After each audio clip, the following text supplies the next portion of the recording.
እስኪ ኤርትራን እርሷት ኤርትራን ተዋት እነ ሱዳንን ተዋቸው ከነ ሶማሊያ ከነ ኤርትራ ከነ ሱዳን ባሻገር ነው ህልማችን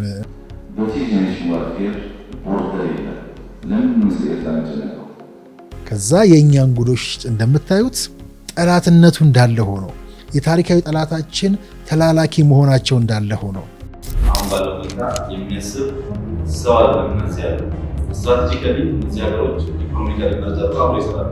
ኢንተርኔት ባንክ ማይቀር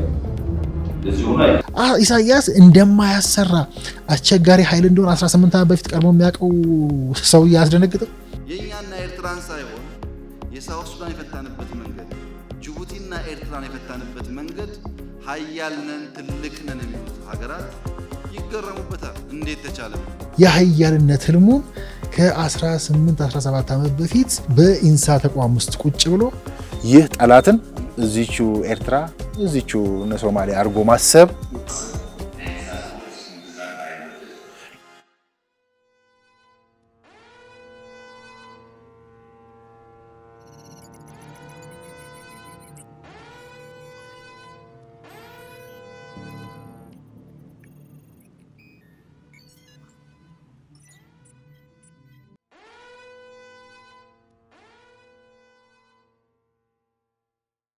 ሰላም ጤና ይስጥልን እንደምን አላችሁ የተወደዳችሁ የሜዳችን ታዳሚዎች እንደምን ቆያችሁን ሰሞኑን እንግዲህ በተሻለ መልኩ ዳግመን እየተገናኘን ነው መዳረሻችን ላይ ያለነው በተለያዩ አዲስ ቅርጾች እንመጣለን እንግዲህ ሰሞኑን እንደጀመርነው የዓለምን ሁኔታ የሀገራችን ሁኔታ የቀጠናው ሁኔታ በስፋት ማየት ያስፈልጋል ከሀገር ከመንደር ባሻገር ማሰብ ያስፈልጋል ድሮንና ድሮንነት እያለ ስናነጽር ወደ ድሮንነት ከፍ ማለት ያስፈልጋል በዓለም አቀፍ ቋንቋ ማውራት ያስፈልጋል ከድንበራችን ባሻገር ማሰብ ያስፈልጋል እንግዲህ ለዛም የተለያዩ መሰናዶችን ስናደርግ ነበር ሰሞኑን የቆየ ነው ወይ ደግሞ ወደ እናንተ ይደርሳሉ በቅርቡ በዛ ልክ ለመስራት እንሞክራለን ግን ሰሞኑን እንደጀመርኩላችሁ ድሮንነት ስንል ከድንበር መሻገር ነው ዓለም አቀፋዊነት ነው ከዓለም ጋር መወዳደር ነው ስንል ነበርና ሰሞኑ ከምናደርጋቸው ሙከራዎች አንዱ ምናልባት ወደ እናንተ ያልደረሰ እስኪ ኤርትራን እርሷት ኤርትራን ተዋት እነ ሱዳንን ተዋቸው ከነ ሶማሊያ ከነ ኤርትራ ከነ ሱዳን ባሻገር ነው ህልማችን የኃያልነት ህልሙን ከ18 17 ዓመት በፊት በኢንሳ ተቋም ውስጥ ቁጭ ብሎ ዓለም አቀፍ ተወዳዳሪነቱን ያንን ማድረግ ደግሞ እንዴት እንደሚችሉ ለሚቀጥሯቸው ሰራተኞች ገና ቁጭ ብለው በኢንሳ ተቋም ውስጥ ማለት ነው በጣም አብረን ከናንተ ጋር ዛሬ እናየዋለን በጣም ታዳጊ ወጣቱ አብይ አህመድ የኃያልነት ህልሙን ኤርትራን እርሷት ኢነሚ ጠላት እዚህ ኤርትራ ጠላት እዚህ ቅርብ ጎረቤት በኔበርሁድ ምናምን እንደሱ እንደ ጠላት አይደለም ጠላት ከዛ ባሻገር አርቀን እያሰብን ነው ኤርትራን እርሷት የሚለው ሰሞኑን የሞከርኩት ሙከራ ወደ እናንተ ያልደረሰ ግን የተሰራ ስራ ነበርና እሷን ሲቀንጭበን እሷን እያየን ከሱ ጋር የተያዙ ጉዳዮቻችንን እያሰፋን እንቀጥላለን እንግዲህ ይህ ጠላትን እዚቹ ኤርትራ እዚቹ ሶማሊያ አርጎ ማሰብ ለኢንሳ ሰዎች እንብዛም አይወደድም ጠላት እዚህ ቅርብ አርጎ ማሰብ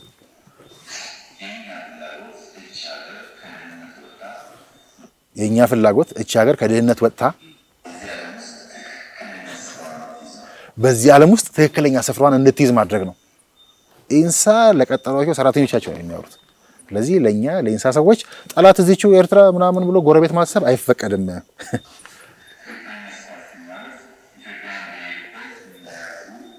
ትክክለኛ ስፍራችን ማለት ኢትዮጵያውያን በሄዱበት ሁሉ እንዳያፍሩ ማድረግ ነው እኛም ሀገር ማለት እንድችል ነው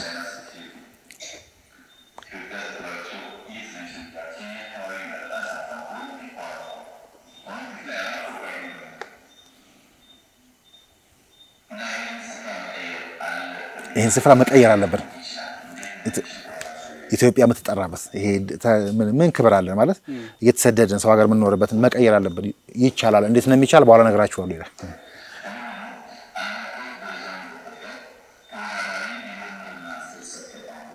እኛ እዚህ የምንሰራው ዓለም አቀፍ ደረጃውን የጠበቀ የምርምርና ስርጸት ተቋም መፍጠር ነው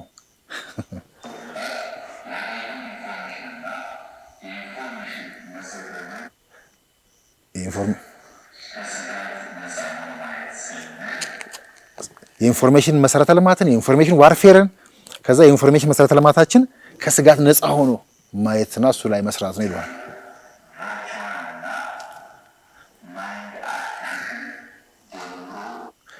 ቨርቹዋል እና ማይንድ አታክን ደምሮ ያዘ ይላል።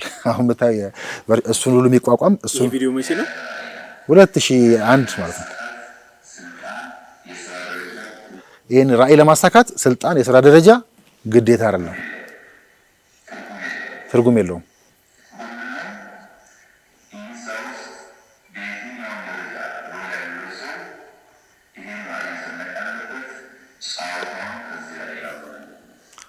ጫውታውን ከዚህ ጋር ማድረግ አለበት።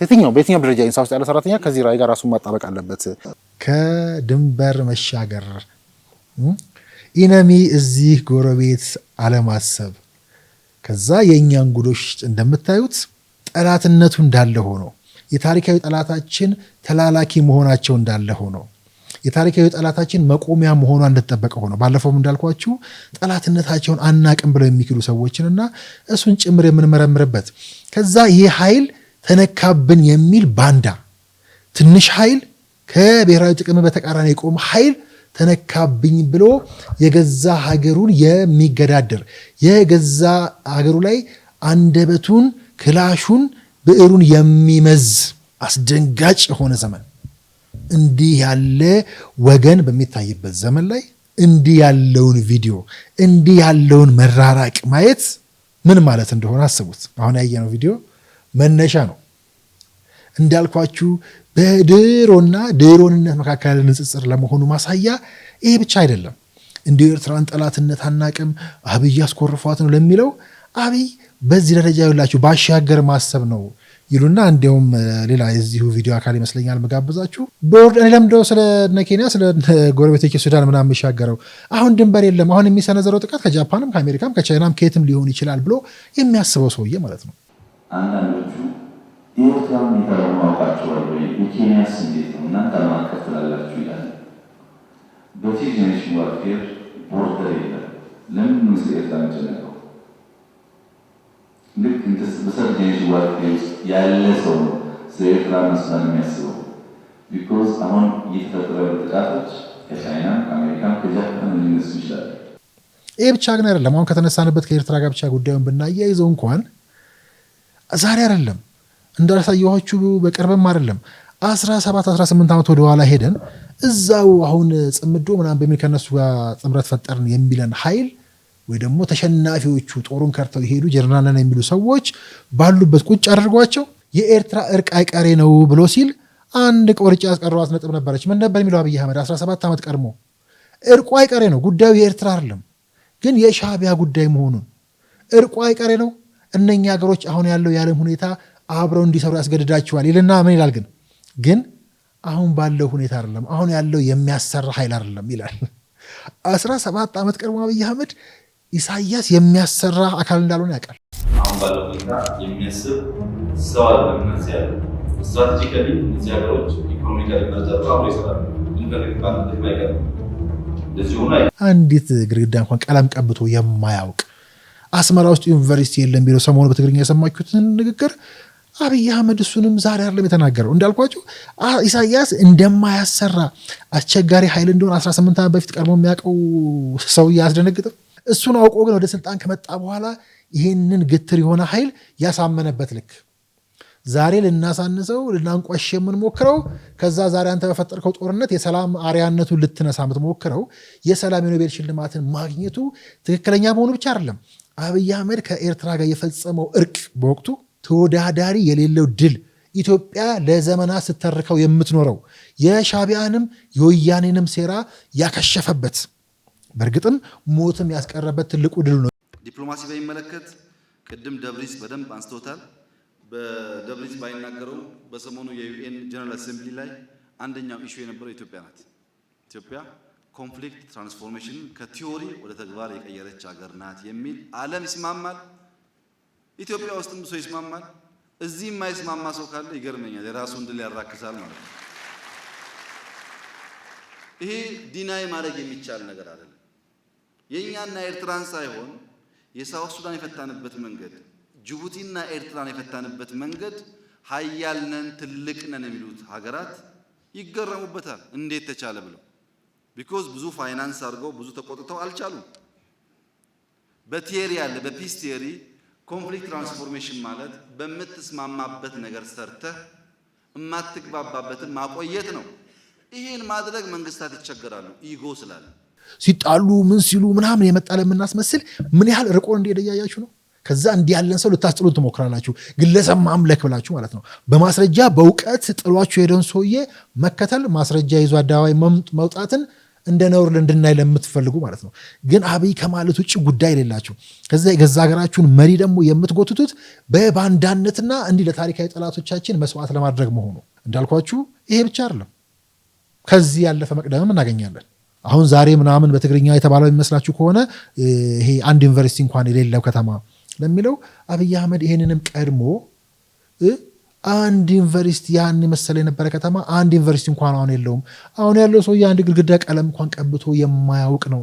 የሚገርመው ግን ድህነታቸውን ኢንጆይ ያደርጉታል ያለው አብይ አህመድ 2 ዓመት ምናምን ሊሞላው ነው ይሄን ካለ አስታውሳለሁ። አዳማ ስብሰባ ላይ ይሄን ነው የተናገረው። በእነኝና በሌሎች ማሳያዎቻችን ከሉዓላዊነትን በተቃራኒ የቆምን ከትግራዋይም ሄደን በትግራዋይ ልንነግድ የምንሞክር ከዛ ከዚህ የባህር በር ፍላጎታችን የዛሬ ለሚመስለንም እንዳልኳችሁ ወደ ኋላ ሄደን አሁንም 17 ዓመት ከጀነራሎች ጋር ቁጭ ብሎ ምን እናገኛለን? ዛሬ ዓለም የሚታመስበትን ጉዳይ ወደ ቀጠናችን ብናመጣው የቀይ ባህርን ጉዳይ የሶማሊያ የባህር ላይ ውንብድናን ያነሳና እዚህ አካባቢ ጠንካራ ኦሽኖግራፊ የመከላከል ኃይል የለም። በሶማሊያ የሚንቀሳቀሱ የባህር ላይ ሞዴሎች ባለፉት 1 ዓመታት ብቻ ከ120 በላይ መርከቦች አግኝተዋል። 35 ሰርቶላቸዋል። ከዚህ ውስጥ ከ15 ሚሊዮን የአሜሪካን ዶላር በላይ ገቢ ያገኛል። ትልቅ ሀብት። ስለዚህ ይሄ ነገር እንዴት ይቆማል የሚለው ጉዳይ ለአካባቢው አሳሳቢ ነው። እነዚህ ሰዎች የሶማሊያ መንግስት አልባ መሆን እንደ አንድ ምክንያት ይወሰዳል። ለነሱ ኤግዚስተንስ ጠንካራ የኦሽን መከላከል የማይታይበት ቀጠና ሰው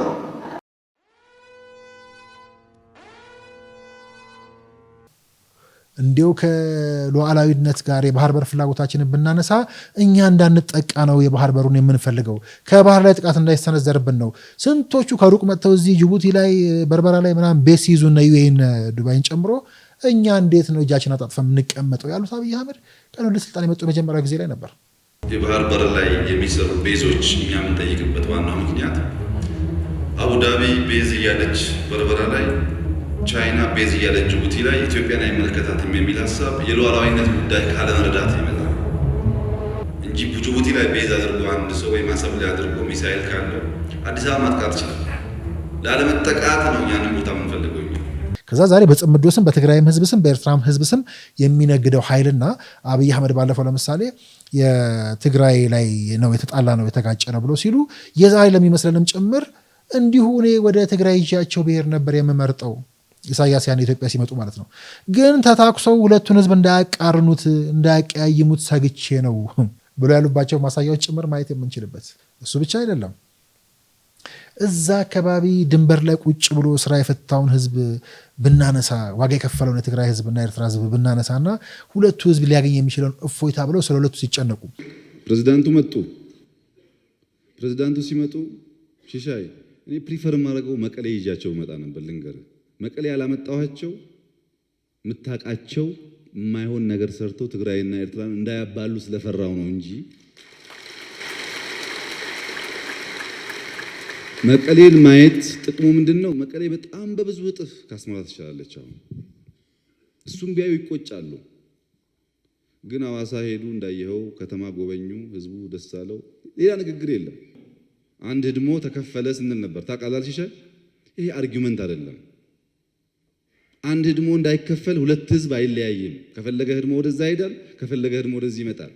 ህድሞ ማለት 15 20 100 ሺህ ብር ነው። በእንደዚህ አይነት አርጊውመንት ያን የአንድ አባት እናት ህዝብ መለያየት ትክክል አይደለም። ጉባኤ ላይም እንደዚሁ እርቁን ማስቀጠል ሰላሙን ማስቀጠል ኃላፊነት ለአንተና ለኢሳያስ ነው ብለው ሲሉ ኃላፊነት ሰጡ ለደብረ ጽዮን። ከዛ ስለ ሁለቱ እርቅ እዛ ጉባኤ ላይ ያነሷቸው ነጥቦች አሁን ከኤርትራ ጋር ያለን ኮሚኒኬሽን ተጠናክሮ እንዲቀጥል ዋና ኃላፊነት የሚሰጠው ለትግራይ ክልል። ትግራይ ክልል ማክሲመም ተሸክሞ ምጽዋን፣ አሰብን ከኤርትራ ህዝብ ጋር ያለን ኮሚኒኬሽን እንዲቀጥል መስራት አለበት። እኛ እናግዛለን። የምናግዘው የኢትዮጵያ ትግራይ ህዝብ በኢህአደግና በህዝባዊ ግንባር አለመግባባት ምክንያት አፍኖ ማስቀረት እንደማይችሉ በቀደም እኮ ታየ። ሲላቀሱ የማን ቤተሰብ ሞተ እንዴ? ተቃቅፎ ሲያለቅሱ ኤርትራ መጥቶ እዚህ መሬት ሲስም፣ ትግራይ እዛ ሄዶ መሬት ሲስም፣ መሬት አልናፈቀውም እኮ። ከምሁራን ጋር የተነሱ ነጥቦች፣ ከመከላከያ ጋር ያነሷቸው ነጥቦች የኤርትራ ጉዳይ የትግራይ ሚሊሻዎች 15 ዓመት 18 ዓመት ካለ ስሙኒ ክፍያ እንደምታውቀው ማለት ነው ድንበር ላይ ይጠብቃሉ ምንም ሳያገኙ። እነዚህ አሁን እዚህ ሰልፍ ውጡ ሰልፍ አትውጡ የሚሉ ሰዎች እዚህ ነበሩ አዲስ አበባ። እና ያ ህዝብ በር ቢከፈትለት ማረስ ቢችል ምን ያክል ላይፉ እንደሚሻሻል ታውቃለህ። እኔም በደንብ ነው የማውቀው በምን ያህል እንደቀደሙ። ከሁሉ በላይ ደግሞ እንዳሳዩዋቸው 18 17 ዓመትም ቀድመው እኚህ ሰው ኢሳያስ የሚያሰራ ኃይል እንዳልሆነ ያውቃሉ። ከዛ እናንተ ለዚህ ጎረቤት ላለችው ገና ሀገር መሆን ላልቻለ ከዛ ሀገሪቱም እንደ ሀገር እንዳትቆም ለሚያደርገው ኢሳያስ ለተባለ ሻቢያ መላላክ እና አብይ 17 ዓመት ቀድሞ ጠላት ኢነሚዝ ኤርትራ ምናምን ማሰብ አይፈቀድም ለኛ። ከዓለም ጋር ነው ዓለም ላይ መከራ ውስጥ እንዳይኖሩ ዜጎቻችን ማድረግ ነው የማይዋረድ ሀገር መፍጠር ነው ብሎ የሚያልመው ሰውዬ መካከል ያለ ልዩነት ማለት ነው። እንግዲህ ሰሞኑ እንደምናደርገው በመዳረሻችን ላይ እንዲህ ያደረግን እንቀጥላለን። ዓለም አቀፍ ጉዳይም እንዳልኳችሁ ቀዩ ምዕራፍ ላይ ነው የሚገኘው። ጦርነቱ እንደምንሰማው የዓለም አቀፍ የኢራኑ ጦርነት በየቀኑ አዳዲስ ክስተቶችን የሚያስመዘግብበት ነው። ግን በዛ ውስጥ እኛ ስለ ራሳችን ሀገር ስለ ራሳችን ሕልውና ነው አብዝተን ማሰብ ያለብን። በንቃት ነው ይህንን ፍልሚያ ማየት ያለብን። እኛ እንደ ሀገር እንዴት ነው በዙ ሲወልከን የምንወጣው? እንዴት ነው የራሳችንን ጥቅም የምናስከብረው?